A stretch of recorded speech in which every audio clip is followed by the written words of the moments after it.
બિસ્મિલ્લાહિર્રહમાનિર્રહીમ। આજનો જે ખુતબો અરબીમાં થઈ રહ્યો છે એનો ગુજરાતીમાં ખુલાસો આ પ્રમાણે છે: અલ્હમ્દુલિલ્લાહિ રબ્બિલ આલમીન વલ આકિબતુ લિલ મુત્તકીન વસ્સલાતુ વસ્સલામુ અલા રસૂલિહિ સય્યિદિના મુહમ્મદિન વ અલા આલિહિ વ અસ્હાબિહિ અજમાઈન। અમ્મા બાદ, મારા ઇસ્લામી વફાદાર ભાઈઓ, અલ્લાહ તબારક વ તાલાએ લિબાસને માણસ માટે શોભાનું સાધન અને પડદાનું આવરણ બનાવ્યું છે અને તેને નેકી અને ભલાઈનો માર્ગ અને પરહેઝ અને પવિત્રતાનું અભિવ્યક્તિ જાહેર કર્યું છે। આમ અલ્લાહ તબારક વ તાલાએ સ્ત્રીને બુરખો પહેરવાનો આદેશ આપ્યો છે અને પાકી અને પવિત્રતા દ્વારા તેનું રક્ષણ કર્યું છે।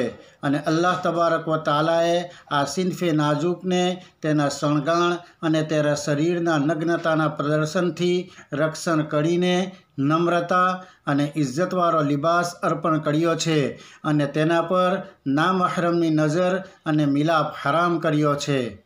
ઇસ્લામ ધર્મ ઈચ્છે છે કે મહિલાઓ પવિત્રતા અને પ્રતિષ્ઠામાં સુરક્ષિત અને કિંમતી મોતીની જેમ બની રહે, જેથી જોનારાઓની લંપત આંખો તેને અનુસરે નહીં અને તેના સન્માન અને ગૌરવ સાથે ચેદા કરનારા અને તેની પવિત્રતાને અપવિત્ર કરનારા જાનવરોના હાથ તેના સુધી ન પહોંચે।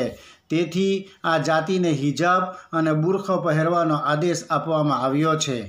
અલ્લાહ તબારક વ તાલાએ સ્ત્રીઓને બુરખો પહેરવાનો આદેશ આપ્યો છે અને અજાણ્યા લોકોની નજરથી તેમના શણગાણ અને કામુક અંગોને છુપાવવા માટે પણ આદેશ આપ્યો છે।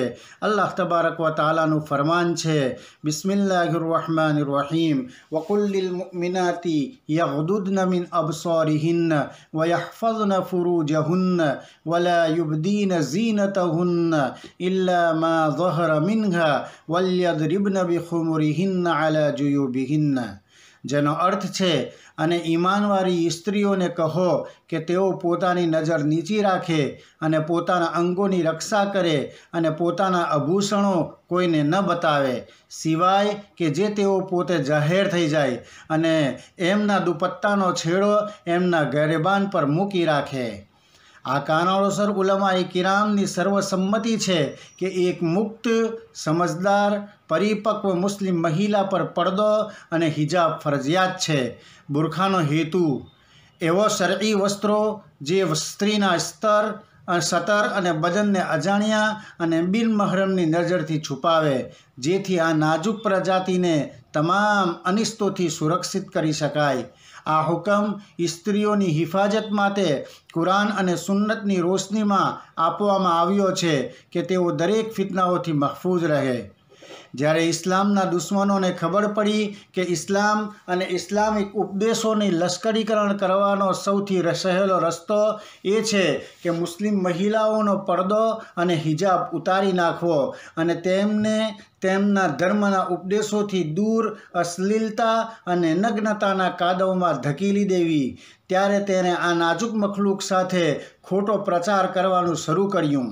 તેરીને અંધશ્રદ્ધાળુ વિધિ અને ખોટી પ્રસિદ્ધિના લીલા બગીચા બતાવી અને તેણીને સમજાવવાની કોશિશ કરી કે આ પડદો વિકાસના માર્ગમાં અવરોધ છે। તેના દ્વારા સ્ત્રીને ઘરની નોકરાણી તરીકે સીમિત કરવાનો પ્રયાસ કરવામાં આવી રહ્યો છે અને તેણીને ઘરમાં બંધ કરી દેવામાં આવી છે, જેના કારણે તેણીને તેના સ્વતંત્રતાના અધિકારથી વંચિત રાખવામાં આવી રહી છે અને અધોગતિ અને પછાતપણાના અંધકાર યુગમાં ધકેલી દેવામાં આવી રહી છે।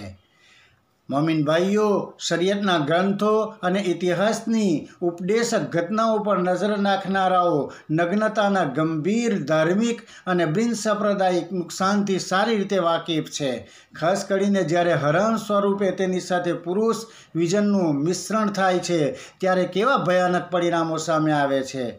તેનામાંનું એક ગંભીર પરિણામ એ આવે છે કે આ બેપરદા અને નગ્ન સ્ત્રીઓ હરામના પ્રદર્શન અને રહેઠાણના સ્થળોએ પહોંચીને પોતાના શરીર અને અડાઓથી વાસનાઓનું બજાર ગરમ કરી રહી છે, જેમાંથી નૈતિકતા અને ચારિત્ર્યનો જનાઝો નીકળી રહ્યો છે. પરિણામે સ્ત્રીની સ્થિતિ એક નજીવી વસ્તુ જેવી બની ગઈ છે કે જે કોઈ પણ ચાહે તેનો ઉપયોગ સહવત પૂરી કરવા માટે કરે છે. તાજેતરમાં વિશ્વએ ભારતમાં એક વિચિત્ર પરિસ્થિતિ જોઈ. એક મુસ્લિમ વિદ્યાર્થીની હિજાબ સાથે તેની શાળામાં પ્રવેશવા માંગે છે અને તેને ગુંડાઓ અને અવબાસોના તોરાથી ઘેરી લેવામાં આવે છે.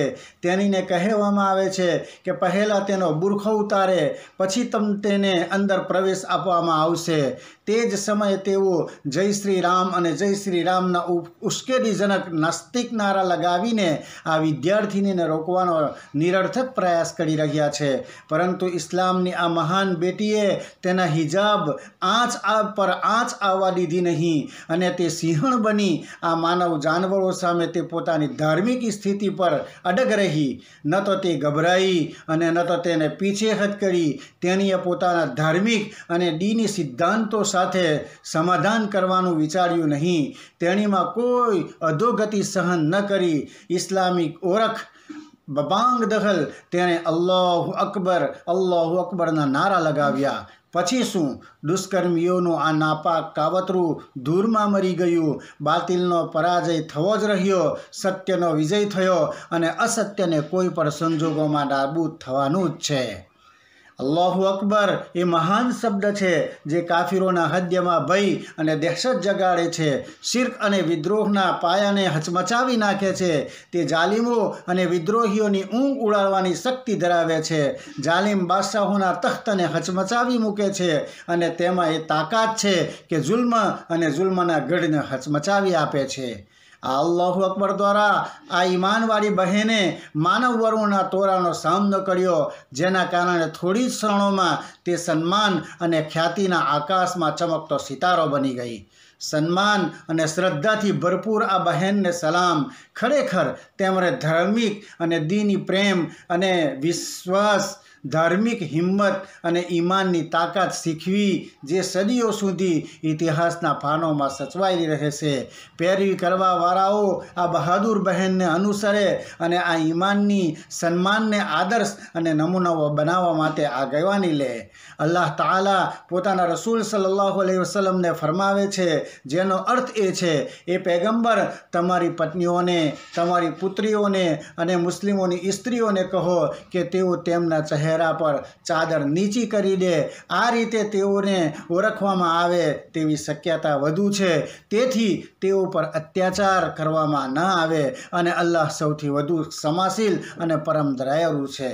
મારા દીની ભાઈઓ, એ જાણવું જોઈએ કે આપણા દેશમાં હિજાબ પર પ્રતિબંધ મૂકવાનું ષડયંત્ર એ દુશ્મનાવટનું ઘૃણાસ્પદ કૃત્ય છે, બલકે મૂળભૂત માનવ અને મૂળભૂત અધિકારો અને ધાર્મિક અને બૌદ્ધિક સ્વતંત્રતાનું સ્પષ્ટ ઉલ્લંઘન છે.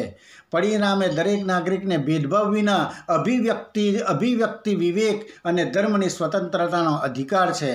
ભારતમાં મુસ્લિમ મહિલાઓને દેશના નાગરિક તરીકે હિજાબ પહેરવાનો સંપૂર્ણ બંધારણીય અધિકાર છે, જે આંતરરાષ્ટ્રીય માનવતાવાદી કાયદા દ્વારા પણ માન્ય છે.